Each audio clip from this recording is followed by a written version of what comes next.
गुरु श्रीयुतोपदकमलां श्रीगुरां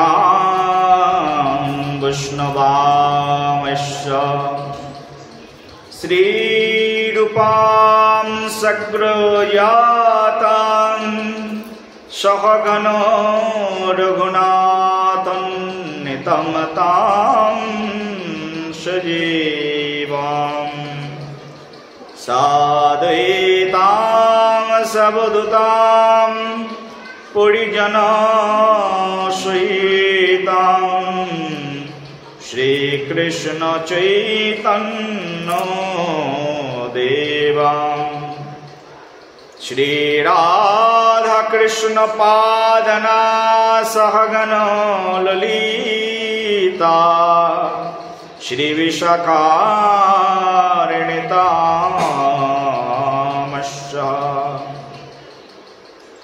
वञ्चाकल्पतरुभ्यश्च कृपासिन्धुभ्यो एव च पतितानं पावनेभ्यो वैष्णवेभ्यो नमो नमः। आनन्दलीलामय विग्रहाय हेमावदिव्यसविसुन्दराय तस्मै महाप्रेमरसप्रदाय चैतन्यचन्द्राय नमो नमस्ते। नित्यानन्द नमोस्तभ्यां प्रेमानन्द प्रदायिने कलौ कल्मषः नाशय जन्मवापतये नमः। श्री अद्वैत नमस्तभ्यां कलिजनकृपानिधे गौरप्रेम प्रदानाय श्री सीतापतये नमः। गदाधरम् अहं वन्दे मध्वाचार्यानन्दनां महाभावस्वरूपं श्रीचैतन्याभिन्नरूपिणां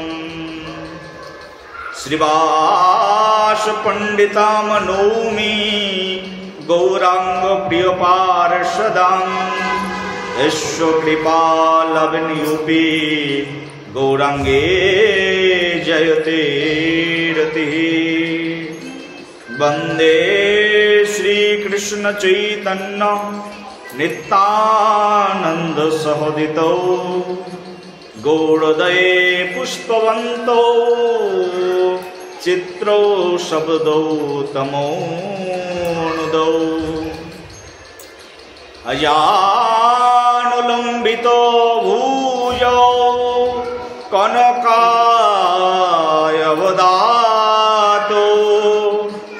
संकीर्तनायको पीतरौ कमलायतक्षौ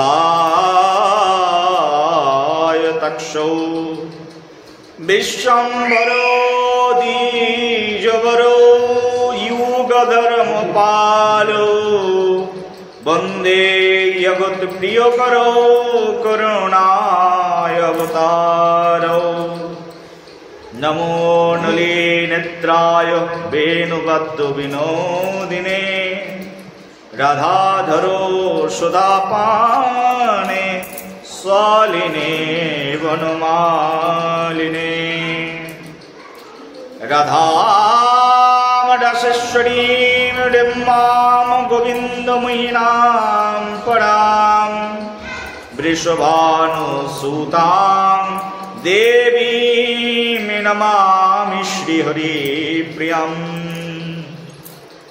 महाभावस्वरूपत्वां कृष्णप्रिया वर्यसे प्रेम भक्ति प्रदे देवी राधिके त्वां नमाम्यहम्।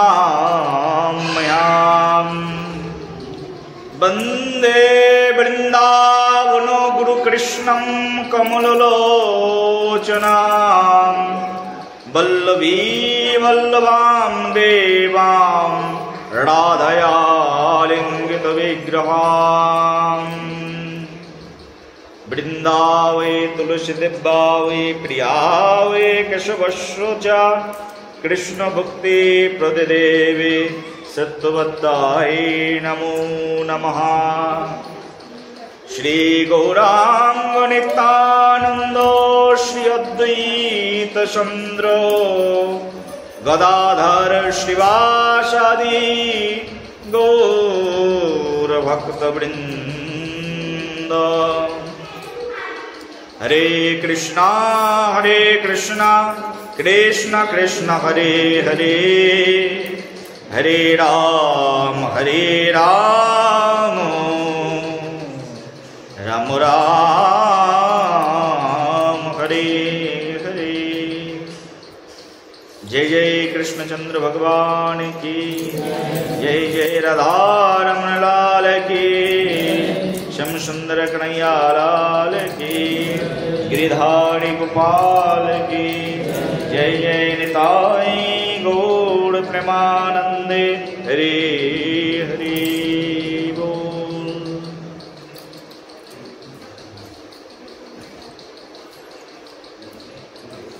परम दयाल पतित पावन श्री गौर हरि पतित पावन श्री गुरुदेवेर हईत की करुणाते অনলাইনের ভক্তগণ নিজ নিজ গৃহে অবস্থান গ্রহণ করছেন, কিন্তু আমি শ্রী গুরুদেবের অহৈতুকী কৃপাতে অবস্থান গ্রহণ করছি উড়িষ্যা জগন্নাথের নিজ বাসভবন, উড়িষ্যা পরিচিত জগন্নাথ ভগবানের জন্য। প্রভু জগন্নাথের অহৈতুকী কৃপা অনুকম্পায় যে অঞ্চলটি গঠিত হয়েছে, যে ভাষাভাষীর মানুষ পরম পাবন কৃপা কটাক্ষ লাভ করেছেন, সেই জগন্নাথের কৃপা ভাজন জগন্নাথের কৃপার প্রতিমূর্তি স্বরূপ উড়িষ্যার রাজ্যের মধ্যেই অবস্থান গ্রহণ করছি। কিন্তু সৌভাগ্যক্রমে আমার সম্মুখে সবাই বাঙালি ভক্তবৃন্দরাই শ্রীমান মহাপ্রভুর কৃপা কটাক্ষ ভাজন ভক্তরাই বসে আছে। বলো রাধে রাধে, প্রেম সে বলো। ভাগবত কথা কীর্তনের পূর্বে আমরা প্রথমে আমার পরমারাধ্য পাবন শ্রী গুরুদেব যার রাতুল চরণাশ্রয় গ্রহণ করে মাদ্রি সধম ধন্যাতি ধন্য হয়েছে, আমার পতিত পাবন শ্রী গুরুদেব শ্রী শ্রী 108 প্রাণকৃষ্ণদাস বাবাজি মহারাজ শ্রীধাম বৃন্দাবনে রাধাকুণ্ডের মুকুটমণি, রাধাকুণ্ডের মুকুট শোভা, ভক্তজনের প্রাণস্বরূপ আমার পতিত পাবন শ্রী গুরুদেব, তার চরণে সশ্রদ্ধ কোটি ধন্যবাদ প্রণাম। তৎসংলগ্ন যারা কৃষ্ণ কথামৃত রসসুধামৃত অনলাইন অফলাইন শ্রবণ করছেন, সকলের চরণে প্রণাম। সকলের কৃপা কটাক্ষ দান করুন। আমরা ভগবদ গীতার একটি শ্লোক সবাই মিলে আলোচনা করব। সবাই মিলে এখন একসঙ্গে গীতা পাঠ। ভগবদ গীতায় 700টি শ্লোক রয়েছে। সেই 700 শ্লোকের মধ্যে ভগবদ গীতার প্রথম 6টি অধ্যায়কে বলে কর্মশটক। ভগবদ গীতার 700 শ্লোককে 3 ভাগে ভাগ করা হয়েছে। প্রথম 3 ভাগকে বলা হয় কর্মশটক। প্রথম 6 অধ্যায়কে 1 থেকে 6 অধ্যায় পর্যন্ত বলে কর্মশটক। মুখস্থ করো, কি শটক বলো, কি শটক? কর্মশটক। ভগবদ গীতার 7 থেকে 12 অধ্যায় পর্যন্ত এই যে 6 অধ্যায়, এই 6 অধ্যায়কে বলে ভগবদ গীতার ভক্তি শতক। কি বললাম? ভক্তি শতক। আর 13 থেকে 18 অধ্যায় পর্যন্ত এই 6টি অধ্যায়, এই 6টি অধ্যায়কে বলে ভগবদ গীতার জ্ঞান শতক। ভগবদ গীতাকে তাহলে 3 ভাগে ভাগ করা হয়েছে। কত ভাগে? 3 ভাগে। তার মধ্যে প্রথম শতকের নাম হচ্ছে কর্ম শতক, মাঝখানের শতকের নাম হচ্ছে ভক্তি শতক, আর শেষের শতকের নাম হচ্ছে জ্ঞান শতক। অনলাইনে তোমাদেরকে আমি গতদিনে শ্রবণ করিয়েছিলাম যে এই 3টি শতক, এখন বিষয় হচ্ছে 3টি শতক, প্রথম শতকের নাম কর্ম শতক কেন হলো? প্রথম শতকের নাম কর্ম শতক, মাঝখানের শতকের নাম হচ্ছে ভক্তি শতক, আর শেষের শতকের নাম হচ্ছে জ্ঞান শতক। তো ভগবান শ্রীকৃষ্ণ যখন এই ভগবদ গীতার জ্ঞান অর্জুনকে শ্রবণ করিয়েছিলেন তখন তিনি প্রথমে কর্ম শতক বলেছিলেন। ভক্তি শতক বলতে পারতেন, কারণ ভক্তিটা তো আমাদের কাছে সবচেয়ে ইম্পর্টেন্ট, কিন্তু ভক্তি শতক কেন বললেন না? ভক্তি শতক না বলে কর্ম শতক কেন আগে আলোচনা করলেন? তার কারণ হচ্ছে আমাদের ভগবান শ্রীকৃষ্ণ যখন এই ভগবদ গীতার জ্ঞান দান করেছেন তখন এটাকে যুগ উপযোগী করে তিনি দান করেছেন। আমার কথা বুঝতে কষ্ট হচ্ছে নাকি? হ্যাঁ, কষ্ট হচ্ছে? এনাদের তো কষ্ট হচ্ছে না। বলি কর্ম শতকটাকে ভগবান আগে কেন দান করলেন? তার কারণ হচ্ছে ভগবান এই ভগবদ গীতার জ্ঞানটাকে যুগ উপযোগী করে দান করেছেন। যুগ উপযোগী, যুগের সঙ্গে তাল মিলিয়ে। তার মনে করুন আজকে এই মুহূর্তে আমরা দাঁড়িয়ে আছি কলিযুগে, আর কলিযুগের মানুষের সবচেয়ে আগে হচ্ছে কাজ করব, তারপরে দুটো খাবো, এরকম ভাবনা না? কলিযুগের মানুষের ভাবনা কি? কাজ না করলে কেউ খাওয়াবে না, এই ভাবনা আছে কলিযুগের মানুষের। তো ভগবান শ্রীকৃষ্ণ দেখলেন কলিযুগের মানুষের ভাবনা হচ্ছে আগে কাজ করব তারপরে খাবো, পেটের জন্য সবাই চলছে, এটাকে বলে কর্মযোগ। প্রত্যেকটা মানুষ, আপনি কলিযুগে চিন্তা করুন, আজকে আপনার বাড়িতে বা আপনার বাড়ির পাশে বা আশেপাশে কোনো জায়গায় তাকাবেন, দেখবেন সকাল থেকে সন্ধ্যা পর্যন্ত একজন পুরুষ মানুষ বলদের মতো খাটে। শুনলে খারাপ লাগবে না? কিন্তু অরিজিনালি তাই খাটতে হয়, তাই খাটে। পিএইচডি ডিগ্রি করেছে কিন্তু জ্ঞান নেই, সেন্স নেই, ঠিক আছে? জাগতিক ম্যাটেরিয়াল এডুকেশনটা আছে, ম্যাটেরিয়াল কোয়ালিফিকেশন আছে, কিন্তু যেটা অরিজিনাল আমাদের হৃদয়ের ভিতরে যেটা প্রয়োজন সেটা নেই। কেমিস্ট্রি পড়েছি, বায়োলজি পড়েছি, তাই না? কিন্তু প্রকৃত বোধ বুদ্ধিটা আসেনি। একজন কেমিস্ট্রি পড়া, একজন বায়োলজি পড়া, এই যে একজন মেডিকেল পড়া মানুষ সকাল থেকে সন্ধ্যা পর্যন্ত সারাদিন কাজ করছে। কিসের জন্য কাজ করছে জানেই না, কিসের জন্য কাজ করছে। মাস গেলে 1 লাখ টাকা 2 লাখ টাকা ইনকাম করছে, কিন্তু কিসের জন্য? টাকা ইনকাম করাটাই আমাদের জীবনের মানদণ্ড কিনা? কয়েকদিন পরে যা উপার্জন করছি তা তো এখানেই পড়ে থাকবে, তাহলে উপার্জনের কারণ কি? ভগবান শ্রীকৃষ্ণ এই জন্যই কর্মযোগটাকে প্রথমে শ্রবণ করিয়েছেন। অর্জুনকে যখন শ্রবণ করিয়েছিলেন এখান থেকে প্রায় 5,500 বছর পূর্বে ভগবান শ্রীকৃষ্ণ এই ভগবদ গীতার জ্ঞান অর্জুনকে শ্রবণ করিয়েছিলেন। আর অর্জুনকে শ্রবণ করানোর 12,36,00,000 বছর পূর্বে ভগবান শ্রীকৃষ্ণ এই গীতার জ্ঞান সূর্যদেবকে শ্রবণ করিয়েছিলেন। যাদের কাছে খাতা কলম আছে লিখে নাও তারা। ভগবান শ্রীকৃষ্ণ অর্জুনকে ভগবদ গীতার জ্ঞান শ্রবণ করিয়েছিলেন এখান থেকে অ্যাবাউট 5,000 ইয়ার্স এগো। 5,000 5,500 হবে, 5,500 বছর আগে। কিন্তু অর্জুনকে যখন শুনিয়েছিলেন ভগবদ গীতার এই জ্ঞান, তার আগে ভগবান শ্রীকৃষ্ণ এই ভগবদ গীতার জ্ঞান শ্রবণ করিয়েছিলেন সূর্যদেবকে। সেটা প্রায় 12,36,00,000 বছর পূর্বে তিনি এই গীতার জ্ঞান সূর্যদেবকে প্রদান করেছিলেন। এখন বিষয় হচ্ছে সেই সত্য যুগে তিনি এই ভগবদ গীতার জ্ঞান দান করেছিলেন, কিন্তু সত্য যুগের জ্ঞান কলি যুগে কি করে যুগ উপযোগী থাকবে? যেন সত্য যুগে মানুষ বেঁচে থাকতো 1 লক্ষ বছর, ত্রেতা যুগে মানুষ বেঁচে থাকতো 10,000 বছর, দাপর যুগে মানুষ বেঁচে থাকতো 1000 বছর, কলিযুগে মানুষ বেঁচে থাকে 100 বছর। তো কোথায় 1 লক্ষ বছর বেঁচে থেকে যে ধর্ম করা সম্ভব, সেটা 100 বছরের মধ্যে, লিমিটেড এজের মধ্যে কি করে আমরা সেই ধর্ম পালন করব? কিন্তু ভগবান শ্রীকৃষ্ণের এই জ্ঞান এমনই শাশ্বত আদি অব্যয় জ্ঞান যে ভগবান শ্রীকৃষ্ণ সেটা সূর্যদেবকে শ্রবণ করালেও সেটা কলিযুগের জন্য যুগ উপযোগী। আবার তিনি দাপর যুগে কৃষ্ণকে শ্রবণ করিয়েছিলেন, সেটা আবার দাপর যুগের জন্যও যুগ উপযোগী। এবং কলিযুগের শেষে, এখন হচ্ছে কলিযুগের প্রারম্ভকাল, কলিযুগ স্টার্ট হয়েছে সবে, কলিযুগ শেষ হবে 4,32,000 বছর পরে। 4,32,000 বছর পরে কলিযুগ শেষ হবে। কলিযুগ যখন শেষ হবে,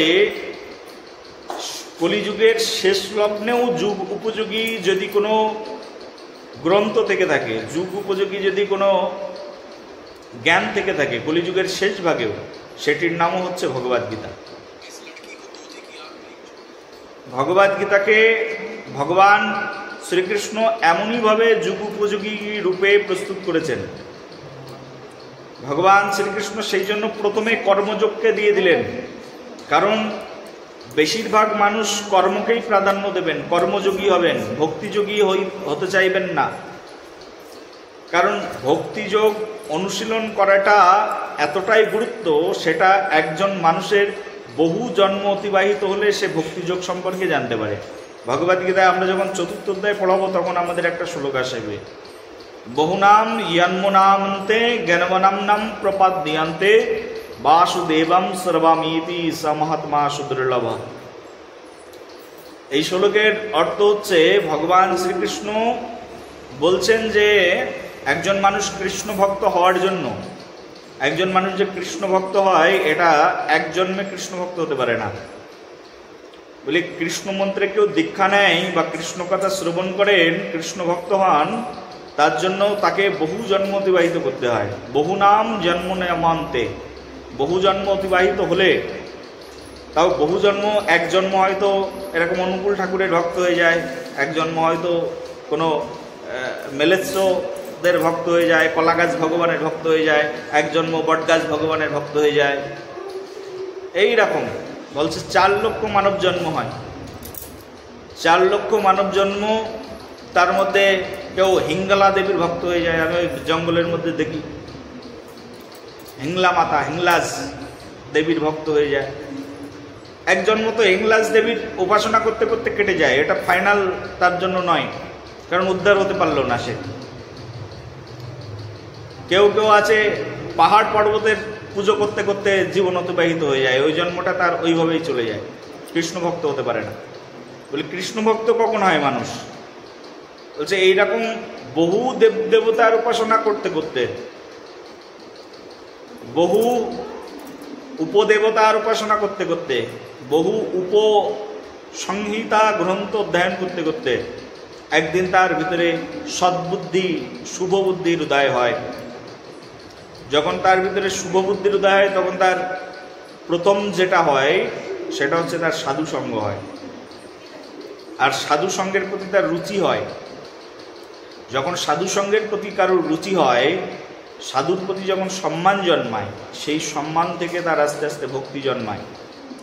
আর এই ভক্তিতে সে তখন সাধুর কাছে গিয়ে আত্মসমর্পণ করে, completely surrender to the lotus feet of lord spiritual teacher.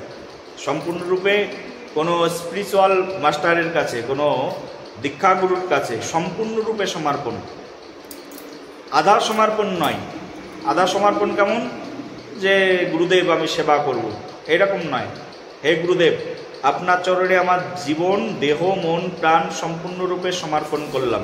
এটাকে বলে completely surrender to the lotus feet of spiritual teacher. সম্পূর্ণরূপে শরণাগতি গুরুদেবের চরণে। যখন গুরুদেবের কাছে পরিপূর্ণরূপে শরণাগতি আসে, একেবারে সম্পূর্ণরূপে কেউ শরণাপন্ন হয়ে যায়, তখন তার কৃষ্ণভক্তি সূচনা হয়, কৃষ্ণভক্তি শুরু হয়। এবারে এখন বিষয় হচ্ছে, গৃহস্থ মানুষ যারা গুরুদেবের চরণে শরণাগতি হয়নি, তাদের কৃষ্ণভক্তি শুরু হয়নি।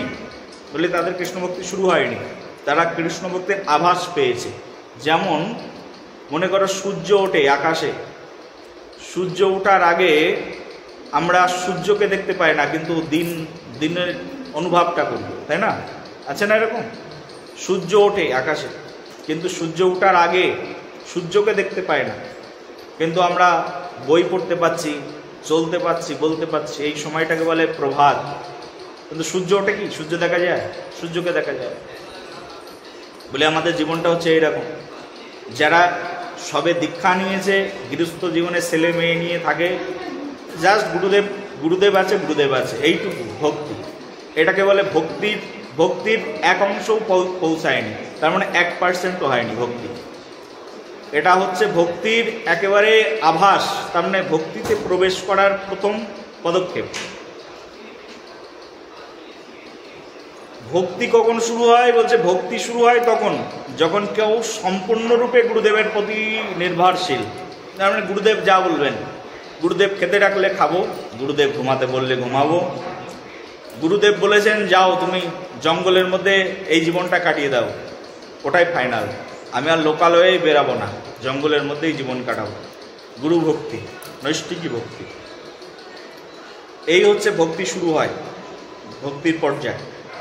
এখন ভগবান শ্রীকৃষ্ণ এই ভক্তি যোগের কথা যদি প্রথমেই বলে দেন, তাহলে যত কর্মবাদী লোক আছে সব পালিয়ে যাবে। বলো রাধে রাধে, বলো প্রেম সে বলো, আরো জোরে। ভগবান শ্রীকৃষ্ণ যদি এই কথা বলে দেন প্রথমে, দেখো এটা ভক্তি যোগ, কেউ থাকবে আর দলে থাকবে লোক? বলবে টিএমসি করব, বিজেপি করব, কংগ্রেস করব, তাও ভালো, কিন্তু কৃষ্ণের দল করব না। বলো রাধে রাধে, প্রেম সে বলো। বলে রাজনীতির পার্টি করব, কিন্তু কৃষ্ণের পার্টি আর করব না। ভগবান শ্রীকৃষ্ণ ভাবলেন যে ভগবান শ্রীকৃষ্ণের মতো পৃথিবীতে এত বড় মোটিভেটর আর কেউ নেই। কত মিনিটের বক্তৃতা জানেন তো এটা? হ্যাঁ, কত মিনিট বলো, কে জানো? 40 মিনিট। হ্যাঁ, লিখে রাখো 40 মিনিট, মাত্র 40 মিনিটের বক্তৃতা, সারা পৃথিবীর ইতিহাসে সর্বশ্রেষ্ঠ বক্তৃতা। ভগবান শ্রীকৃষ্ণ তাও কুরুক্ষেত্রের মাঠের মধ্যে বসে 40 মিনিট বক্তৃতা দিয়েছেন। সেই 40 মিনিটের বক্তৃতা সারা পৃথিবীতে বিখ্যাত হয়ে গেছে, শ্রেষ্ঠ হয়ে গেছে। সেই 40 মিনিটের বক্তৃতা মহাভারতের মধ্যে ভীষ্ম পর্বের 20 থেকে 25 অধ্যায়ের মধ্যে বর্ণনা করা আছে। ভীষ্ম পর্ব থেকে, মহাভারতের ভীষ্ম পর্ব থেকে এই শুধু বক্তৃতাগুলো, এই ডাইরেক্ট লেকচারগুলোকে সংকলন করা হয়েছে। এটাকে একটা আলাদা বইয়ের রূপ দেওয়া হয়েছে, নাম হয়ে গেছে ভগবদ গীতা। বলো ভগবদ গীতা কি জয়। তো ভগবান শ্রীকৃষ্ণের ডাইরেক্ট স্পিচ হচ্ছে ভগবদ গীতা। ভগবান শ্রীকৃষ্ণ নিজের মুখ দিয়ে এই 40 মিনিট বক্তৃতা দিয়েছেন। তার এই যে 40 মিনিটের বক্তৃতা, এত মানুষ অনুপ্রাণিত হয়েছে চিন্তাও করা যাবে না। তার এই 40 মিনিটের বক্তৃতায় অনুপ্রাণিত হয়নি এমন কোনো মানুষ নেই। মহাত্মা গান্ধীর মতো একজন রাজনীতি চক্রধারী ব্যক্তি পর্যন্ত ভগবদ গীতার মোটিভেশনে মোটিভেটেড হয়ে গেছে। ভগবদ গীতা হচ্ছে এইরকম সার গ্রন্থ, এইরকম বৈদিক গ্রন্থ যে ভগবদ গীতা অধ্যয়ন করে ডক্টর এপিজি আব্দুল কালাম পর্যন্ত নিজে মোহিত হয়ে গেছে। একজন মুসলিম, চিন্তা করো তাহলে। ভগবদ গীতা এরকম বস্তু। আমাদের বিজ্ঞানের জগতের একজন বড় বিস্ময় অ্যারিস্টটল, সে পর্যন্ত ভগবদ গীতার বাণীতে বিমোহিত হয়ে ভগবদ গীতা স্টাডি করেছেন। লাইফে বড় বড় ইনভেনশনের জন্য সে ভগবদ গীতা স্টাডি করেছেন। তাহলে ভগবদ্গীতা কত বড় বস্তু। ভগবদ্গীতা এইরকম একটা বস্তু, ভগবান শ্রীকৃষ্ণ এই 40 মিনিটের বক্তৃতায় এমন কিছু দিয়েছেন যেটা একজন সায়েন্টিস্টও সমাদরের সঙ্গে গ্রহণ করেন, একজন পলিটিশিয়ান, একজন রাজনীতির ব্যক্তিত্ব, তিনিও সেটা খুব হৃদ্যতার সঙ্গে গ্রহণ করেন। আবার একজন ভক্তিযোগী যিনি ভগবানকে ভালোবাসেন, ভগবানের জন্য কাঁদেন, ভগবানের জন্য আহার বিহার ভুলে যান, সেই ভক্তিযোগীও এটাকে পরম আদরের সঙ্গে গ্রহণ করে থাকেন। তার মানে এই পৃথিবীর যদি কোনো নিরপেক্ষ সর্বজন বিদিত কোনো গ্রন্থ থেকে থাকে, কোনো বুকস থেকে থাকে, তার নাম হচ্ছে ভগবদ্গীতা। বলো ভগবদ্গীতা কি, বলো কৃষ্ণচন্দ্র ভগবান কি। এইরকম গ্রন্থ হচ্ছে ভগবদ্গীতা। এবার চিন্তা করো, এই ভগবদ্গীতায় যে তত্ত্বরসামৃত রসধারা ভগবদ্গীতার মধ্যে আলোচিত হয়েছে, এইরকম ভগবদ্গীতার এইরকম তত্ত্বরসামৃত ধারা আর কোথাও ভগবান শ্রীকৃষ্ণ বলেননি। যেমন আসো ভাগবত মহাপুরাণে, ভাগবত মহাপুরাণের মধ্যে ব্যাসদেবের লেখা সর্বশেষ গ্রন্থর নাম হচ্ছে ভাগবত মহাপুরাণ। এই ভাগবত মহাপুরাণের মধ্যে ভগবান শ্রীকৃষ্ণের অনেক স্পিচ আছে, রাধারানীর সঙ্গে প্রলাপ কথা, তারপরে জরাসন্ধের সঙ্গে কথা, কংসের সঙ্গে কথা বলেননি কোথায় ভগবান শ্রীকৃষ্ণ? কথা তো অনেক বলেছেন। বিশ্বদেবের সঙ্গে কথা বলেছেন, কুন্তী দেবীর সঙ্গে কথা বলেছেন, সব ভাগবতে লেখা আছে। কুন্তী দেবীর প্রসঙ্গে তো ভগবান শ্রীকৃষ্ণ কুন্তী দেবীকে অ্যাডভাইস করেছেন, বিশ্বদেবকে অ্যাডভাইস করেছেন। ভাগবতের পুরো প্রসঙ্গে 18,000 শ্লোকের প্রথম স্কন্ধ থেকে দ্বাদশ স্কন্ধ পর্যন্ত সব স্থানেই ভগবান কথা বলেছেন, কিন্তু সব কথাকে ব্যাসদেব ভগবদ্গীতার মতো বিশেষ সম্মানে, বিশেষ উপাধিতে ভূষিত করেননি। কারণ একজন মানুষ অনেক জায়গায় বক্তৃতা দেয়, কিন্তু কখনো কখনো কোনো বক্তৃতা ফেমাস হয়ে যায়, হ্যাঁ কি না বলুন? ভালো লাগছে না নাকি আপনাদের? উঠে যাচ্ছে কিন্তু টাইমটা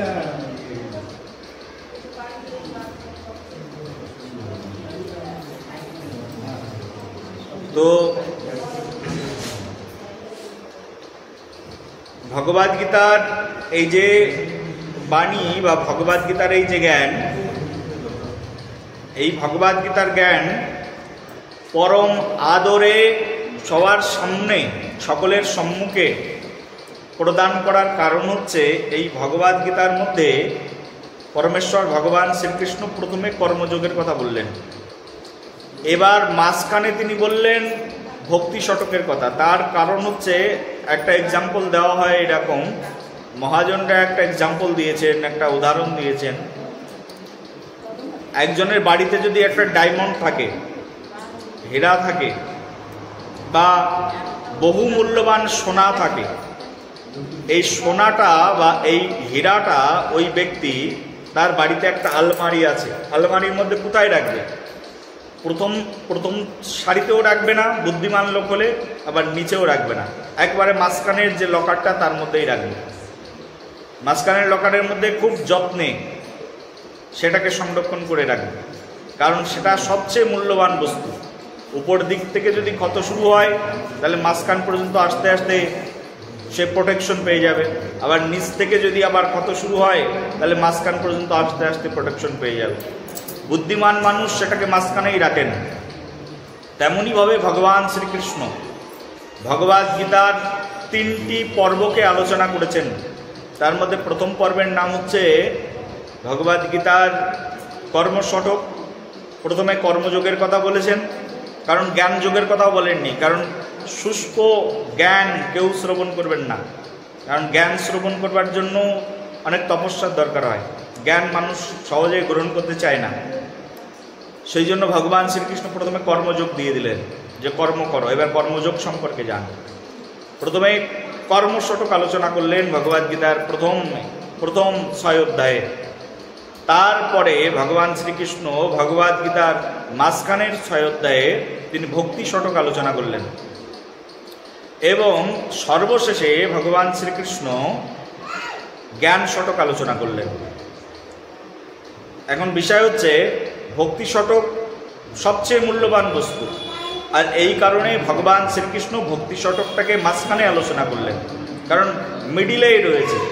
ভগবদ্গীতা 18টা অধ্যায়, তার মধ্যে সবচেয়ে ইম্পর্টেন্ট ভক্তিযোগের কথা বলা হয়েছে নবম অধ্যায়ে।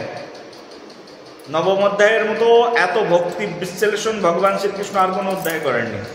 ভক্তির বিশ্লেষণটা নবম অধ্যায়ে পাওয়া যায়, লিখে রাখবে।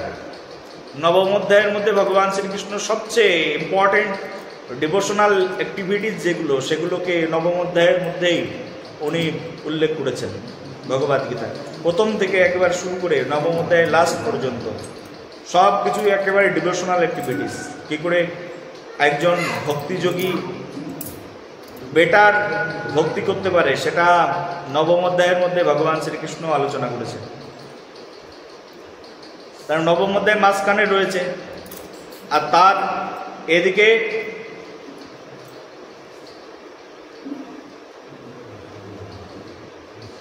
আটটা চলে গেল, মাঝখানে এই যে নবম অধ্যায় থাকলো, নবম অধ্যায়ের মধ্যে তিনি এই ভক্তি শতকটাকে আলোচনা করলেন। এইবার বিষয় হচ্ছে জ্ঞান শতককে পরে আলোচনা করলেন কেন? জ্ঞান শতককে পরে আলোচনা করার কারণ, ভক্তি একজন মানুষ যদি স্টার্ট করে প্রথম থেকে, দেখবে অনেক সময় দেখবে গ্রামের অনেক মানুষ আছে তারা ভক্তি স্টার্ট করে, নিরামিষ খাওয়া শুরু করে, ভগবানকে ভক্তি করে, কিন্তু ভক্তি করতে করতে কিছুদিন পরে এই ব্যক্তিটা যখন অন্য মানুষের পূজা পাওয়া শুরু করে, তখন আস্তে আস্তে ওর ভক্তি হারিয়ে যায়। মনে করে আমি গুরু হয়ে গেছি, এই শিক্ষিত মানুষজন এসে আমার পায়ে হাত দিচ্ছে, এই তো আমি অনেক বড় হয়ে গেছি, এই শুরু হয়ে গেল অহংকার। এই তো একজন ধনী ব্যক্তি এসে আমার পায়ে হাত দিচ্ছে, এই শুরু হয়ে গেল অহংকার। এই জন্য ভক্তিযোগ সে লাস্ট পর্যন্ত টিকিয়ে নিয়ে যেতে পারে না, অল্প দিনের মধ্যে তার ভক্তি নষ্ট হয়ে যায়, এবং সে নিজে এইরকম গুরু মনোভাব নিয়ে চলতে চলতে তার যে অহৈতুকী অপ্রতিহতা ভক্তি, এই ভক্তি নষ্ট হয়ে যায়। ভগবান শ্রীকৃষ্ণ এই জন্য শেষের অধ্যায়ে একেবারে লাস্টের দিকে তিনি জ্ঞান যোগ আলোচনা করলেন। বলি ভক্তি দিলাম, এবার এই ভক্তিকে টিকিয়ে রাখবার জন্য যেটা প্রয়োজন সেটির নাম হচ্ছে জ্ঞান। প্রেম সে বলো, বলো সবে। ভগবান শ্রীকৃষ্ণ বললেন আমি তোমাকে কর্মযোগ শোনালাম। এই কর্মযোগ কর্মশতক যখন আলোচনা করব তখন 3 প্রকার কর্ম আমরা আসবো, আমরা গীতার মধ্যে পাবো এইগুলো। এই কর্মশতক শোনাবার পরে ভগবান এবার ভক্তি শতক শুনিয়ে দিলেন। বলি ভক্তি শতক শোনালাম, শোনো, কিন্তু এই ভক্তিকে যদি রক্ষা করতে চাও, ভক্তিকে যদি একেবারে তোমার 11th আওয়ার পর্যন্ত তোমার লাইফে নিয়ে যেতে চাও, তাহলে তোমার দরকার হচ্ছে এবার জ্ঞান। জ্ঞানেন লভতে মোক্ষম, জ্ঞানই তোমাকে মোক্ষ প্রাপ্তির পর্যায়ে পৌঁছে দিতে পারে। যদি তোমার জ্ঞান না থাকে আর তুমি যদি জ্ঞান অর্জন না করো, তাহলে তোমার ভক্তি টিকবে না। সেই জন্য তোমাদের এই যে ভগবদ্গীতার ক্লাসটা আমরা করাই, এই ভগবদ্গীতার ক্লাস করানোর উদ্দেশ্য হচ্ছে কী জন্য ক্লাস করব?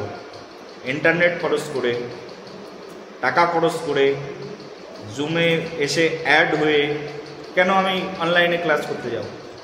ক্লাস করার কারণ হচ্ছে একটাই, ভক্তি যোগ শুরু করেছি, কিন্তু এই ভক্তি যোগ যদি রক্ষা করতে চাই, লাইফের শেষ পর্যন্ত জ্ঞান উপার্জন করতে হবে, জ্ঞান অর্জন করতে হবে। যদি জ্ঞান না থাকে তাহলে তোমার ভক্তি যে কোনো সময় এনি টাইম এটা ডিস্ট্রয়েড হয়ে যেতে পারে, শেষ, একেবারে ভক্তি নেই। ভক্তি যোগটাকে যদি আমরা জীবনের শেষ পর্যন্ত নিয়ে যেতে চাই, তাহলে কর্তব্য হচ্ছে এই জ্ঞান অর্জন। ভগবান শ্রীকৃষ্ণ সেই জন্য একেবারে শেষ পর্যন্ত 18 অধ্যায় মোক্ষযোগ, 18 অধ্যায় শেষ অধ্যায় মোক্ষযোগ, এই মোক্ষযোগের শেষ পর্যন্ত তিনি এই ভক্তিযোগের আলোচনা করেছেন। কি করে এই ভক্তি, জ্ঞান এবং বৈরাগ্যের আলোচনা করেছেন, কি করে এই ভক্তিটাকে আমরা লাস্ট পর্যন্ত নিয়ে যেতে পারব। এখন বিষয় হচ্ছে, আমি তো দীক্ষা নিয়ে নিয়েছি, কৃষ্ণ ভক্ত, ভগবানকে ভোগ লাগিয়ে প্রসাদ খাই, কোনো কাজের নয়। ভগবানকে ভোগ লাগিয়ে প্রসাদ খাই, কৃষ্ণ ভক্ত হয়েছি, এটা হচ্ছে আমার জীবনের প্রাথমিক অঙ্গ। আমি একেবারে প্রথম লেভেলে আছি। কেন? আমি তো সারাদিন ঘন্টা বাজায়, বলি তোমার ঘন্টা বাজানোর কী মূল্য আছে? ঘন্টা বাজানোর লোক পৃথিবীতে হাজার হাজার আছে, সারাদিন ঘন্টা বাজাচ্ছে। আমি তো সারাদিন কীর্তন গেয়ে বেড়াই, তোমার মতো হাজারো সুকণ্ঠী কীর্তনিয়ারা ভগবান শ্রীকৃষ্ণকে বেড়ে ধরে রয়েছে গোলক বৃন্দাবনে। তাদের যে কীর্তন, তাদের কীর্তনের কাছে তোমার কীর্তন কিছুই নয়। এমনকি স্বর্গের দেবতারা, স্বর্গের অপ্সরারা যেমন নৃত্য করে তার তুলনায় কোনো নৃত্যই তুমি পারো না, মর্তলোকের অধিবাসী। স্বর্গের অপ্সরাদের কণ্ঠের কাছে তোমাদের কণ্ঠ কিছুই নয়। তাহলে তোমার কীর্তনের, তোমার পাঠ প্রবচনে কী লাভ আছে? বলে আমি সারাদিন পাঠ করি, বলে নাথিং ম্যাটার্স, ডিভোশন নয় এটা। এবার ভক্তি করবার জন্য কি দরকার? বলছে একেবারে শেষ পর্যন্ত বলে জ্ঞান অর্জন দরকার। আর জ্ঞান অর্জনের জন্য, সেই জন্য আমাদেরকে এরকম গুরুদেবের তত্ত্বাবধানে থেকে শাস্ত্রগ্রন্থ অধ্যয়ন। যদি শাস্ত্রগ্রন্থ অধ্যয়ন এবং ভক্ত সঙ্গ না থাকে, তাহলে আমাদের এই ভক্তি জগৎ লাস্ট পর্যন্ত টিকিয়ে রাখা খুবই কঠিন। ভগবান শ্রীকৃষ্ণ এই জন্য তিনি বিচার করে এই 3টি শতককে এই 3 ভাগে বিভক্ত করে সবার মাঝখানে দিয়েছেন। সবাই বলো রাধে রাধে। তাহলে আমাদের ভক্তিযোগের 3টে শতক, এই 3টি শতকের প্রথম শতকের নাম কি? তাহলে জুম ওপেন করে দিয়েছি। প্রথম শতকের নাম কি? কর্মশতক। দ্বিতীয় শতকের নাম হচ্ছে ভক্তি শতক। তৃতীয় শতকের নাম হচ্ছে জ্ঞান শতক। এই 3টি শতক ভগবান শ্রীকৃষ্ণ এই জন্যই প্রদান করেছেন। যদি এই 3টি শতক আমাদেরকে, কেন প্রথম থেকে কর্মযোগ শুরু হলো, মাঝখানে ভক্তিযোগ শুরু হলো, তারপরে কেন জ্ঞান যোগ দিয়ে শেষ করা হলো, আশা করি সবাই বুঝতে পেরেছেন। যারা যারা বুঝতে পেরেছেন এর উপরে একটা ছোট্ট বিবৃতি লিখে বা ভয়েস মেসেজ করে আমার মোবাইলে পাঠিয়ে দেবে।